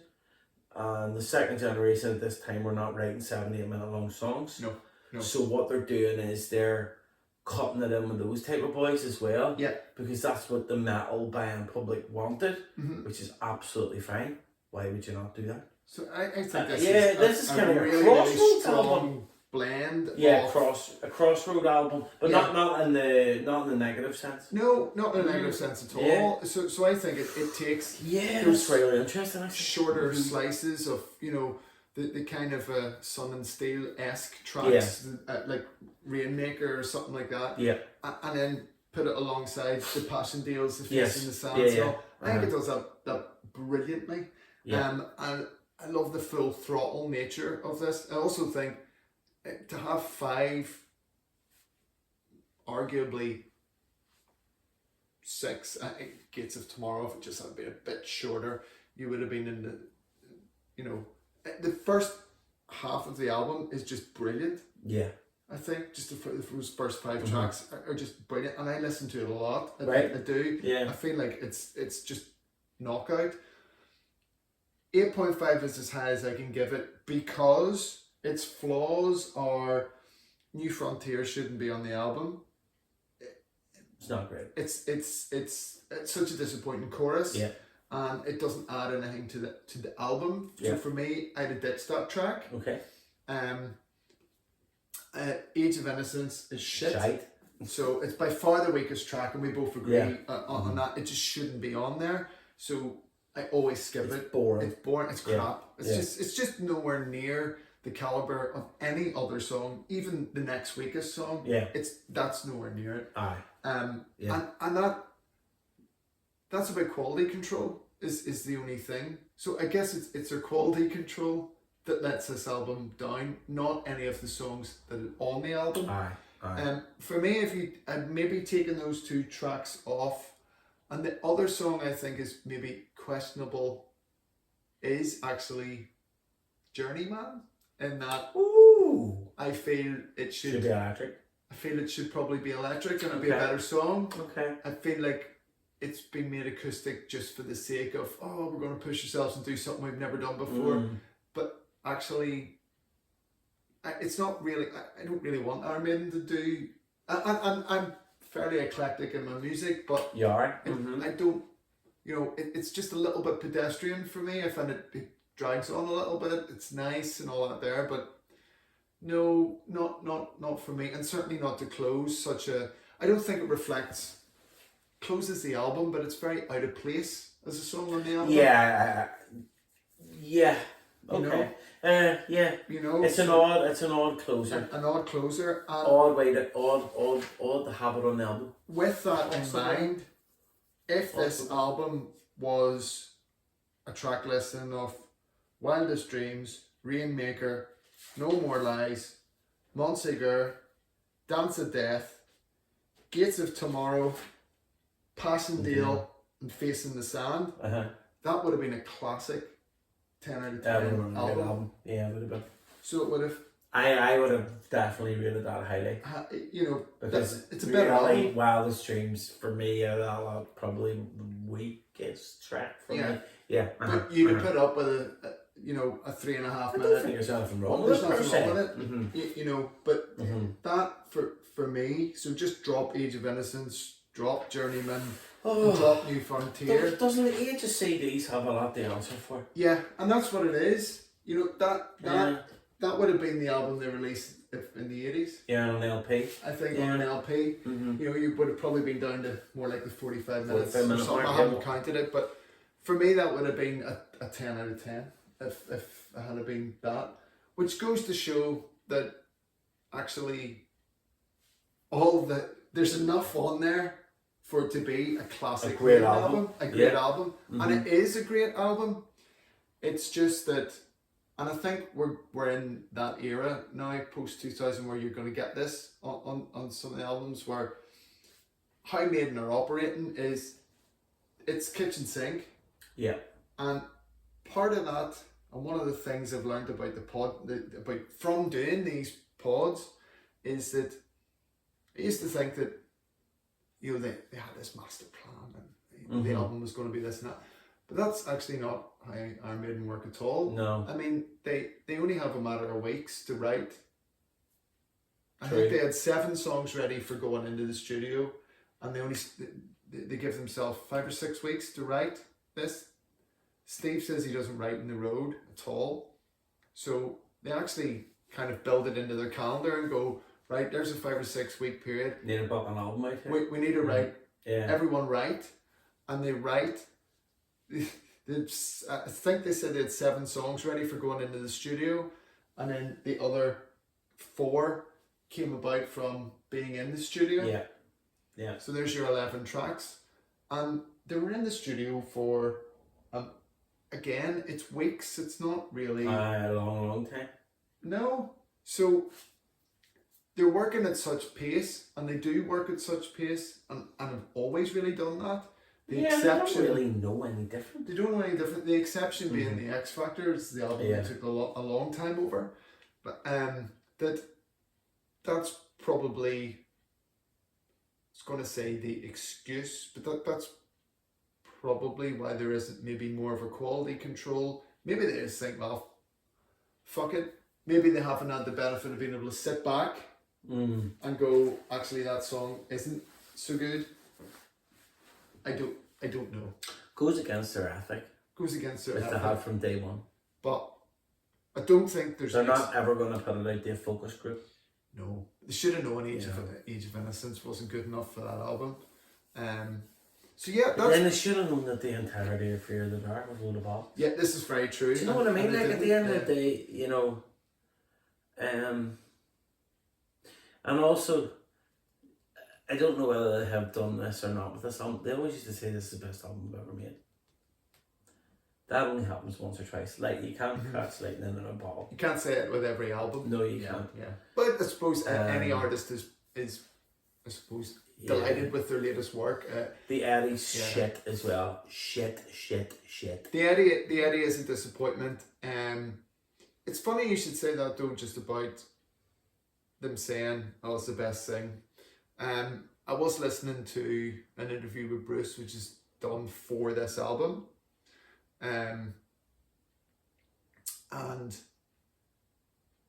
his comments at the time were that this album is a more rounded album than... So Brave New World was fantastic. We were back together, we were quite used to each other. And this album's probably a bit more rounded. Yet, fast forward and with hindsight, in his book, he says that Dance of Death just wasn't the same for me as Brave New World, Passendale being the exception. So, which I was quite surprised to hear him actually write this album off quite so flippantly, almost, in his book. That what's writing credits? What's his writing credits like in this? His writing credits are good in this. They're strong. 1, 2, 3, 4, 5. Yeah. He said the only other thing he said was, following Brave New World was difficult. It was a special album. Yeah, it's a masterpiece. And he feels on reflection that, I'm paraphrasing him, but we were probably trying a little too hard on Dance of Death, was his take. Now, I think it's a really, really strong album. I personally don't think it's fair to dismiss it in that way. Passendale's the standout track, yes, but there's some really good quality enough stuff. Fantastic material. Yeah, there really is. There is. And at the end of the day, the question, I suppose, with this album is, you've given it 7.5, I've given it 8.5. So it scores 8 out of 10 overall. Which is decent. Which is really good. I think it puts it in the top half. Yeah. It does. So this is a good album, and it's at an important time to follow Brave New World. What they couldn't do was drop the ball. Yeah. Not after Brave New World. No, they couldn't. You know, if they'd done that. And they also couldn't replicate the same thing over again. And it's a different album. It's not Brave New World Part 2. No. It is quite different. They've tried to do something more adventurous. Yeah. By having their changes in their firsts. Yeah, I totally get that. And I've used the phrase, it's of its time 100 times in this podcast. But it very much is. I would definitely also say, as a final point, this is the last time that I think they actually give a shit about being relevant. Yes. I think after this, they go off and do their own. They're going into their 50s. They know what people want. The ticket sales are steady. Yeah. People aren't, Yeah. It's getting more and more. I think. Then you have the legacy stuff coming in.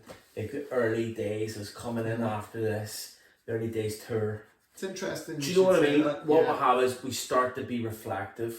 We start to celebrate what we've done. Then we've got that album, live album, live album. Yeah. Then we've got album, live album, retrospective tour.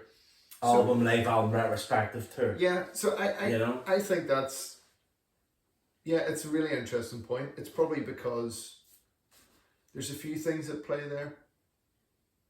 One is the music scene is changing. Yep.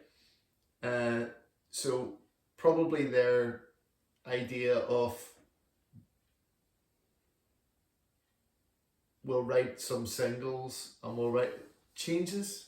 Yeah. Perhaps, who cares about singles anymore? Sure, no one ever plays them anyway. Yep. You know, there may be that.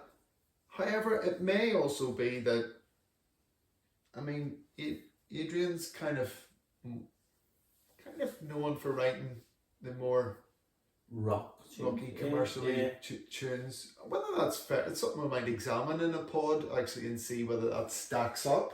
Yeah, that would be actually really cool. You kind of think 2 Minutes to Midnight. You think Stranger in a Strange Land, Wasted Years. But maybe we should look into it a bit more. You know. Yeah. And see does that stack up? But I think after this album, where he's written some short songs, hasn't he? But he's also written some longer, more complex songs. Yeah. With Passendale and Facing the Sun. He's moved into the epic territory, and his writing now branches out into that as well. Yeah. And I think that means that you've got another songwriter, a really good songwriter, who's from the next album now coming to the table with bigger longer song More ideas variety.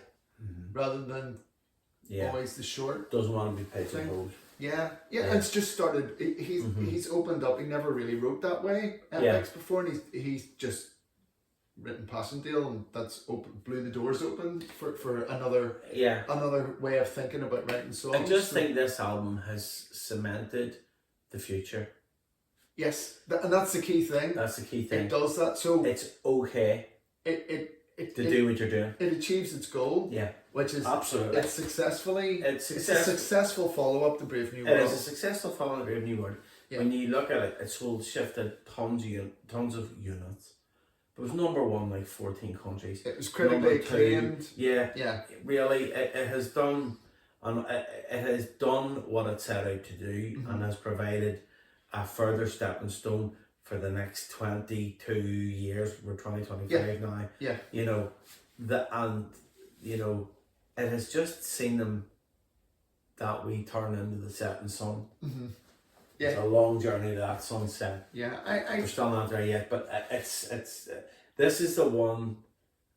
Didn't have as many stakes as probably Brave New World did, but it's probably the one that has provided the future. Yeah, I think that's a fair point. It cemented that they were back. Yeah. And they weren't going to go away. Yeah. And the Brave New World wasn't a one-off, and it wasn't a cash-in, and it wasn't, absolutely. And that's the vital thing. And they're back within, it's within 2003. It's 3 years after Brave New World. So it's not 5-6 years later. Looking at that CD, even they're just sitting there, they're so fucking savvy marketing. Yes, even though they really have. From there, taking t-shirts, merch, tour stuff. But they're always masters of that. So they were. But I think Eddies. with the digital age, they just expanded that. They are like marketing geniuses. And like I have a killer's pencil case from that era. I keep all my guitar tools in it, for when I'm working on my guitars and stuff. And I still have it, and the Eddie's faded and all whatever. But I'm thinking like a fucking killer's pencil case. Yeah. I really wanted that. You know what I mean? Yeah. So it's one of those things that it's quite funny that that they were very adept at getting their hooks into you. They were.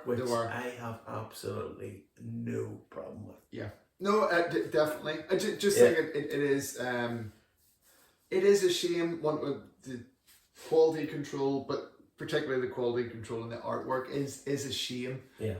It does lessen the album a little bit. And also the kind of Derek Riggs fallout. There's no real classic Eddie from this era. No. So there's not. In fact. Is there ever another one? There's there is another one. From the Dance of Death era? No, fuck no. That's what I'm saying. Oh, sorry, from this era, no. Yeah. That's what I mean, from this album era. Yeah. Sorry, yeah. It's pretty slim pickings, even from an Eddie point of view. There aren't even there only are 3 Eddies, and one of them's just pinched from a video. Yeah. So there's only and one of them's a CGI thing. So it's only really one piece of art that's done for it, and they turted it. Yeah. So that's a thing that's kind of like, really. However, I think the next album's different in that respect, and we have to keep our powder dry for that one. Yes, we will. So there you go. What's next then? Death on the Road? So next will be Death on the Road. Yeah. Yes, the live we begin to get into this cycle. This album. Yeah. We're gonna have to probably have to look at the early days then as well. The DVD. Yeah. We've got so much more to look at now. We're in the 2000s. So much more. Yeah. Who knew that this podcast may last another 5 years? We could be here for years, yeah. But anyway. But yeah, let us know your thoughts on Dance of Death, on on the tracks. What's your favorite tracks? What do you like about the album? What do you not like about the album? Are we talking shit? Are we not talking shit? Etc. And really interested to hear your thoughts and your comments. I think overall we think it's a strong album. Yep. It gets an Ed Factor score of 8 out of 10, which is really good. So yeah, let us know. Leave comments, like, subscribe, all that stuff. And we will return for Death on the Road. And we'll see you soon. So keep listening, keep rocking, and keep safe. Yep. Take it easy, guys. Woohoo!